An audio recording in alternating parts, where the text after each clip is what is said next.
नमस्कार, मैं पीयूष कुमार आपसे मुखातिब हूँ एक छत्तीसगढ़ी कहानी का हिंदी अनुवाद लेकर। कहानी का छत्तीसगढ़ी में नाम है नाव के नेहमा। इसके लेखक हैं डॉक्टर पालेश्वर शर्मा और यह कहानी 1960 में पहली बार छपी थी। यह कहानी एक जनश्रुति पर आधारित है जो छत्तीसगढ़ के एक प्रमुख शहर बिलासपुर की बसाहट और उसके नामकरण पर आधारित है। तो आइए उसे हिंदी में सुने, जिसमें इस कहानी का नाम होगा नाम के प्रेम में। आज से 200 बरस पहले की बात है। उस वक्त बिलासपुर ऐसा नहीं था। चारों ओर घने जंगल थे और पेड़ पौधों के बीच से होकर हमारी अरपा, जो उस वक्त नाले जैसी थी, इतराती, कभी धकेलती, कभी आवाज़ करती, कभी मौनी बनकर मन ही मन मजा लेते बहती थी। अरपा की आकाश छूती लहरें जब तट के झाड़ झंखाड़ को जोर से हिलोरती थी तो उनकी फुनगी जमीन तक झुक जाया करती थी। ऐसा लगता था जैसे माँ अपनी बेटी को बाहों में भरकर चूमने के लिए अपनी ओर खींच रही हो। तो ऐसी थी अरपा मैया, जिसकी छाती पर एक डोंगी उतर रही थी। ढलते सूरज का वक्त था। थोड़ी ही दूर पर एक दो कौवे काँव काँव कर रहे थे और कभी कभी मछली के उदकने की आवाज़ आती थी। जब नदी लहर मारती तो डोंगी इधर उधर ऐसे हिलती थी जैसे भुट्टे के फोंक में बैठा सुआ डोल रहा हो। डोंगी में केवट पारा का एक बांका जवान बैठकर उसे धीमे धीमे खे रहा है। उसकी बाहों में बलिष्ठता की मछलियां उछल रही हैं। इस खेवैया ने अच्छी देह कमाई है, आंख में गड़ने लायक। इसका नाम उसकी माँ ने रखा था बंशी। तो बंशी डोंगी खेते हुए देख रहा है कि थोड़ी ही दूरी पर एक शख्स झाड़ियों के साथ एक मोटे तने को डोंगी में खींच रहा है। बंशी पश्चिम की दिशा में निहारने लगा।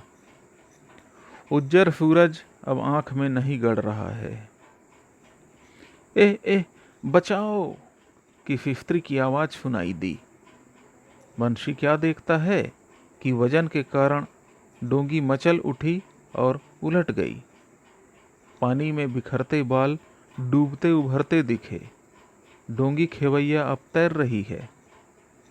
सावन में अरपा की तुरंग सी लहरें भोजली ग्रहण करने आई हुई होती हैं। ऐसे लगा अरपा के आंचल में एक प्राणी अब समा ही गया हो गया। बाढ़ के पानी ने एक जीव ले ही लिया।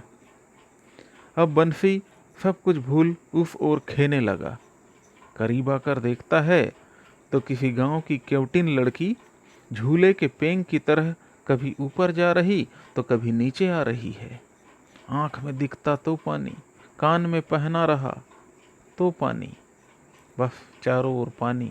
हाय राम!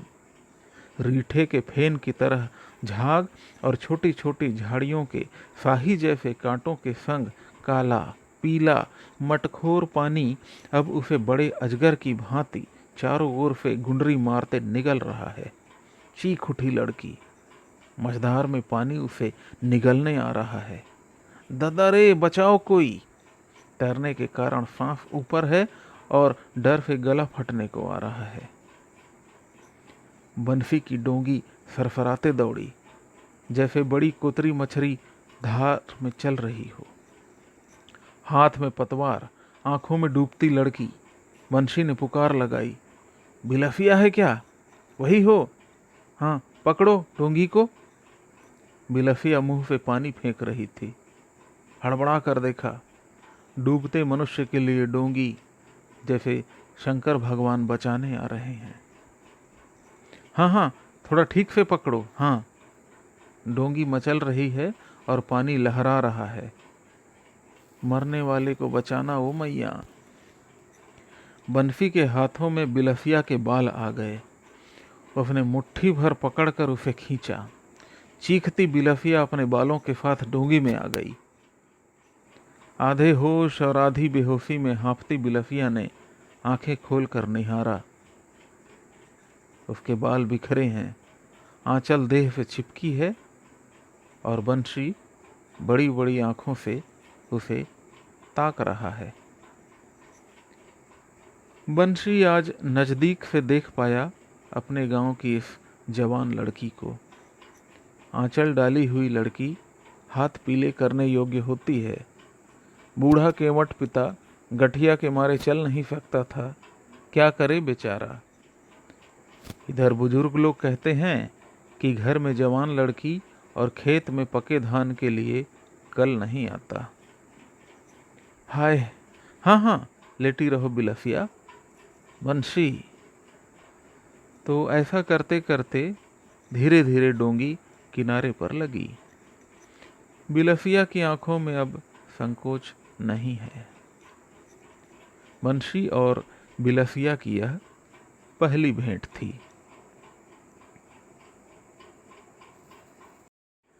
सुबह हुई कि झोपड़ी से डोंगी लेकर दोनों निकल पड़े मछली मारने।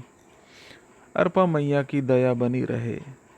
खेते हुए बंशी दूर निकल जाता और बांसुरी बजाता। बिलफिया हाथों में डांड पकड़े रहती।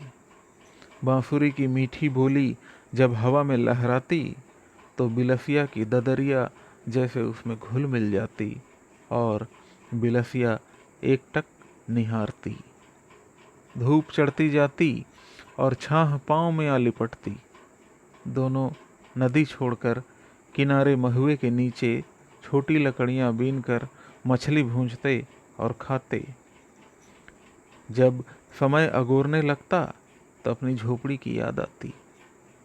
हाय राम, ये सांझ भी क्यों आती है। बंशी का कलेजा बैठ जाता और बिलफिया जूड़े में कुमुदनी खोचे फिर नीचा किए। मन कैसे कचोट रहा है। होली का त्योहार है और है पूर्णिमा। लाल लाल पलाश, पलाश के गालों में मीठी चांदनी की रात छिटक रही है। बिलफिया और बंशी पीले आंचल और गमछे के गठबंधन में बंध गए। पूनम की चांदनी में मांदल के थाप बज उठे। घुंघरू की रुंझुन के साथ महुए के रंग में केवट मात गया है। उत्सव हो रहा है, नाच हो रहा है। बंशी और बिलफिया चुपके से खिसक लिए खार के झुरमुट में। चांद आसमान में हंस कर रह गया। उजाला गया, अंधेरी रात आई। अरपा बेचारी सूख कर कोने में छिपने लगी है। नदी अब रेत ओढ़े पड़ी है। कहीं काई पड़ा डबरा दिख रहा, नहीं तो झीरिया है ही। झीरिया मतलब नदी की रेत में जब गड्ढा करते हैं तो पानी झर के आता है। कहीं काई पड़ा डबरा दिख रहा, नहीं तो झीरिया है ही। कमाने वाले का आधार जांगर तो केवट का आधार मछली।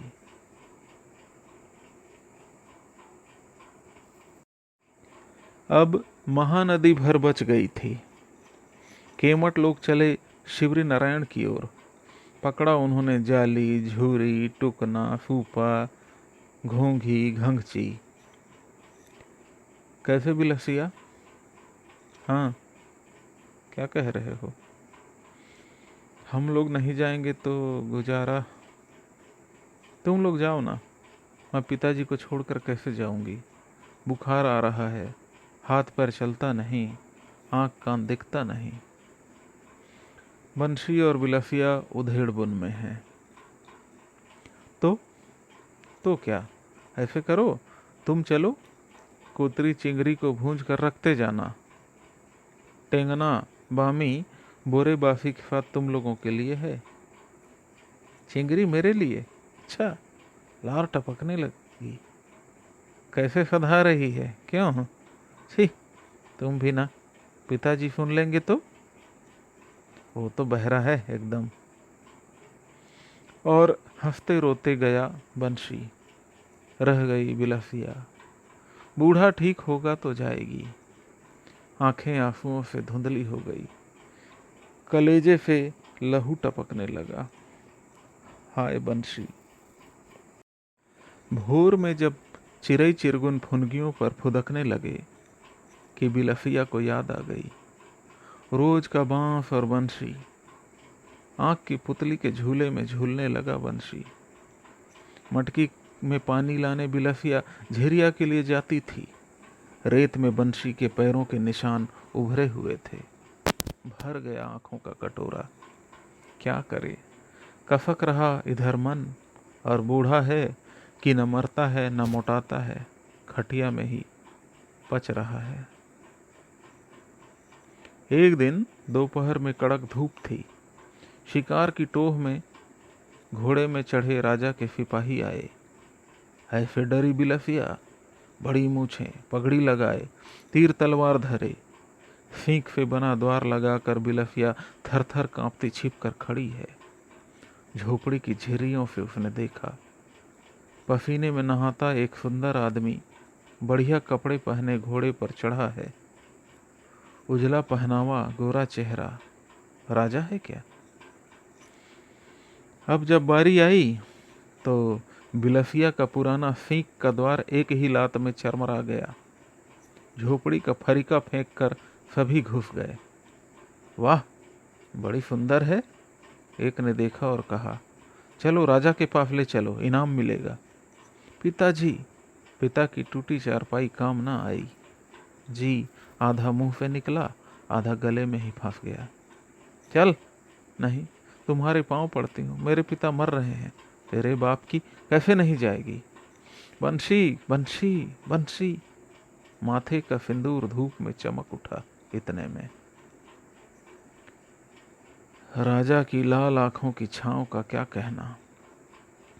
कसाई राजा ने कलाई पकड़ी और बिलसिया ने हवा में एक थप्पड़ चलाया।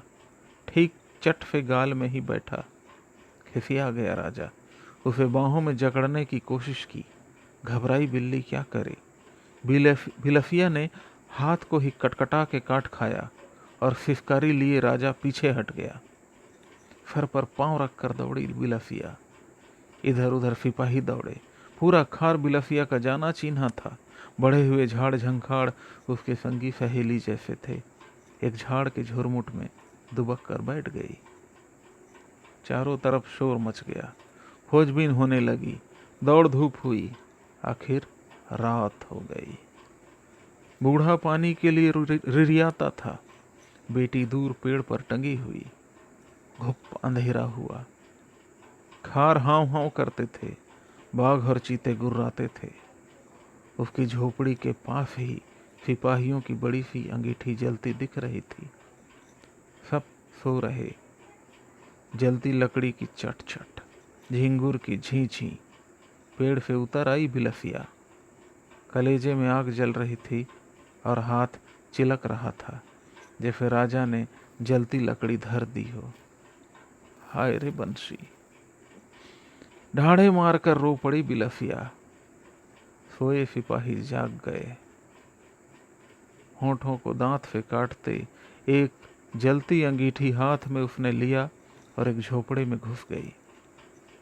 आग की आंच में बंशी का चेहरा झूल गया।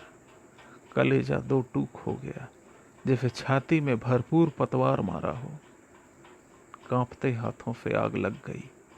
जल गई झोपड़ी, भुंजा गई बिलसिया। सूखे पतंगे सी जल गई पतिव्रता। आग धधक उठी। हा हा करते सब दौड़े। क्या हो गया? आग, आग।